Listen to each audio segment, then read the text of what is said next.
Yaxshilab qarasanglar, mana bug'lanayotganligi bilinib turib, ko'rinib turibdi. Ya'ni tashqarida 40 gradus bo'lishiga qaramasdan bug' ko'rinyaptimi? Demak, bu anchagina qaynoqligidan dalolat beradi. Hozir yana ikkinchi yo'li bor, uni telefon bilan suvni gradusini to'shni o'lchashga harakat qilamiz.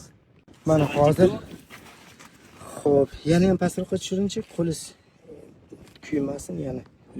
72 gradusni ko'rsatyapti mana suvni issiqligi.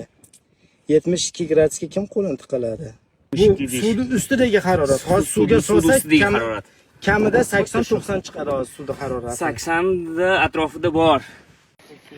80 gradus suv, 80 gradus. Qaynor buloqda avval sizlar faqat ertalarda eshitgansizlar. Mana real ko'rib turibman qaynor buloq.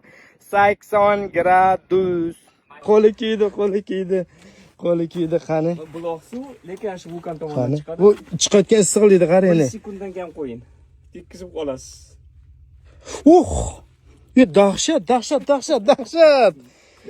Dahshat. Yashasang ko'raverasan degani shu-da. Mana qaynab turgan ko'lni ham ko'rdik.